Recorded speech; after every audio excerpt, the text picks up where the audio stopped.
The tracks of the Norfolk and Southern Railway. The RTA waterfront line is 2.2 miles long and takes 10 minutes from the Muni parking lot to Tower City. Now, all those boulders that you can see on the dock here at Dock 20 have all been quarried from all sorts of demolition and excavation projects in the greater Cleveland area.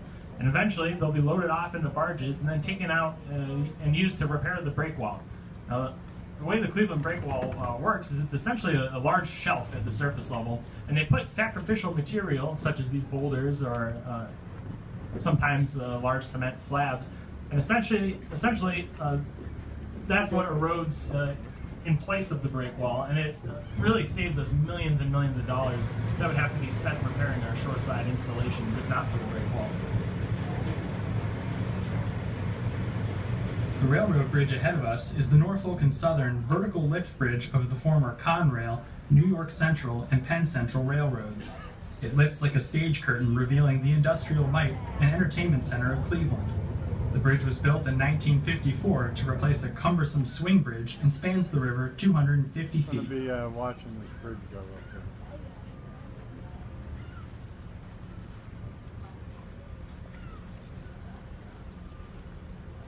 Alright, about to watch this bridge go up between the towers here.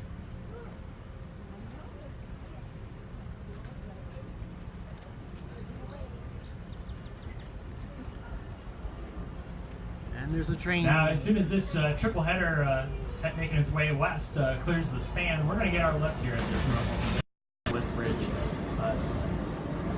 Essentially what's going to happen is once you see the caboose go over the tracks, you're going to hear some horns from the brick building off to our right front on the other side of that tree. And they're going to start to raise this bridge.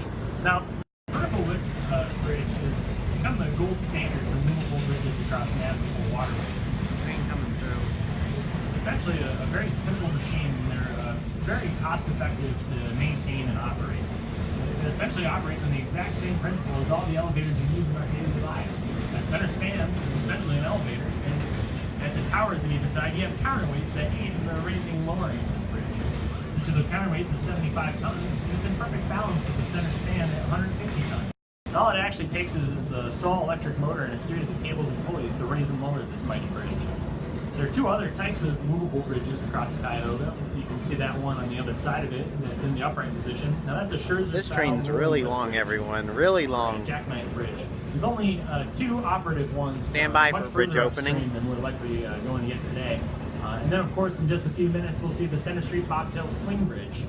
Now, the bridge that used to be at this location in the earliest days of this shipping channel was a center pedestal swing bridge, which would have had a span similar to what we have right here, but right in the middle of the channel, below was essentially a 60 to 70 foot wide platform that it would turn about to become parallel with the riverbank, allowing both an upbound and an outbound lane for traffic. We got someone on a wave runner right there in front of us.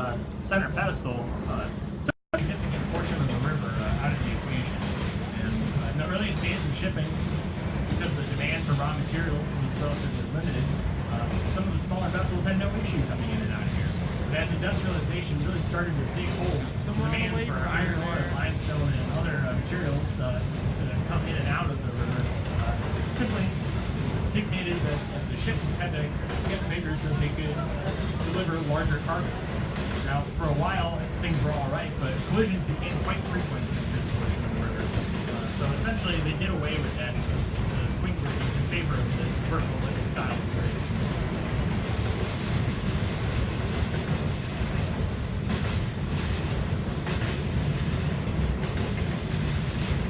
Looks like they're turning around or something here. One long train. Lake Erie is the fourth largest of the Great Lakes. It is the 13th largest lake in the world, containing roughly 116 cubic miles of water. Water flows into Lake Erie in two ways.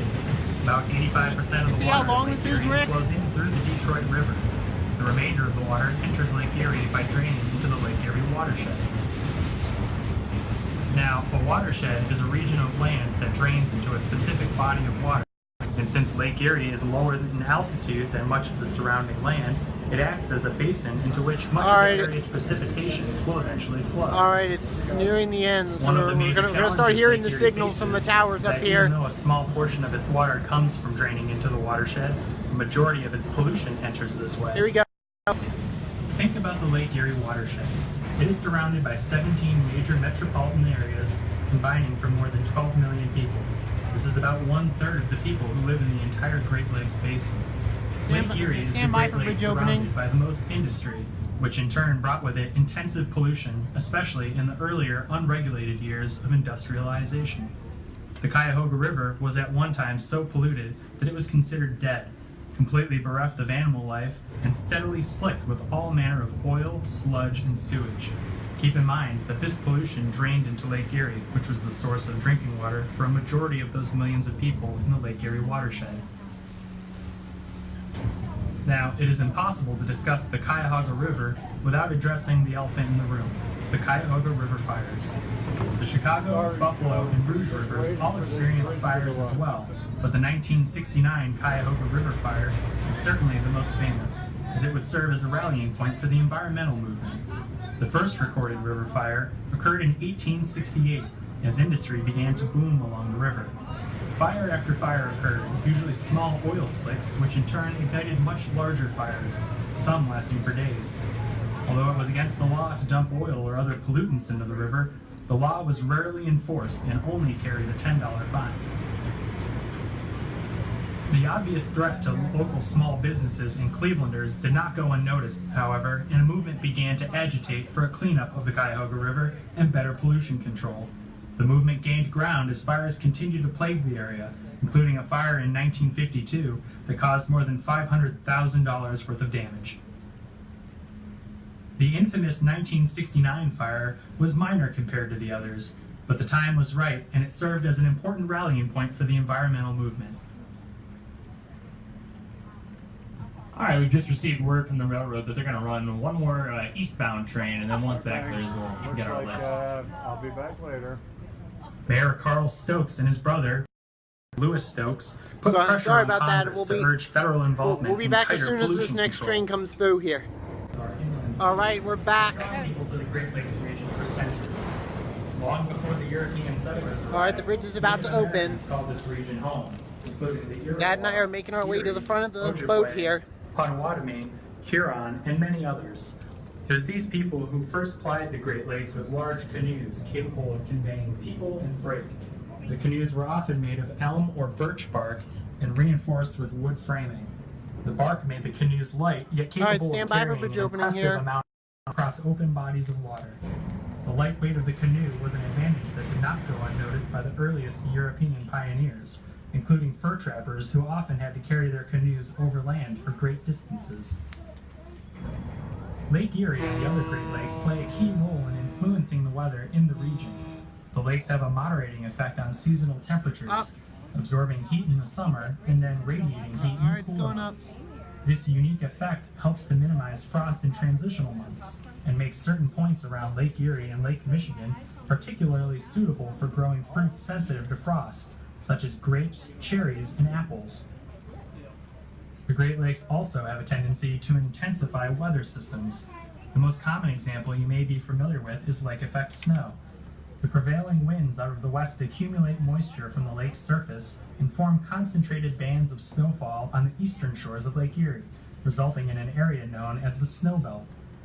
Lake effect snow is dependent upon cold air moving across the warmer water, and as Lake Erie begins to freeze, lake effect snow becomes less likely. Some years, Lake Erie experiences very little ice cover, and in other years, it can reach nearly 100% coverage. Storms, especially in the fall, are very strong on the Great Lakes. On Lake Erie, waves can whip up quite suddenly because of the shallow water. When strong winds gather from the west, they often produce waves that can increase in size as they move eastward, uninterrupted until they finally wash ashore. As mentioned earlier, the Cleveland Breakwall helps protect the local shoreline from the erosion caused by these waves. November gales are among the most fearsome storms encountered on the Great Lakes and have claimed many ships and lives.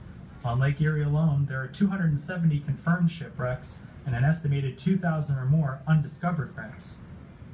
One of the most famous shipwrecks on the Great Lakes is that of the steamship Edmund Fitzgerald. which sank during a tremendous gale on November 10th, 1975 in Lake Superior. The Edmund Fitzgerald was bound for the steel mill on Zug Island near Detroit with a load of more than 29,000 tons of taconite. The storm was originally forecast to pass south of Lake Superior, prompting several vessels to press their luck and leave the safety of the dock. The National Weather Service later altered their forecast, issuing a gale warning for the entirety of Lake Superior, though it was too little, too late for many. The Edmund Fitzgerald was beset by a number of equipment and instrument failures that only worsened their chance of making safe anchorage, until finally, sometime after 7 p.m., the nearby ship Arthur M. Anderson lost contact with the Edmund Fitzgerald. The loss of the Edmund Fitzgerald prompted many important advances in weather forecasting, revised rules on overloading vessels, and a renewed focus on ship safety along the Great Lakes. Shipping is vital to this region and is one component of Cleveland's economic and environmental sustainability. Great Lakes freighters consume less fuel and produce less CO2 emissions than shipping a similar cargo by truck or rail.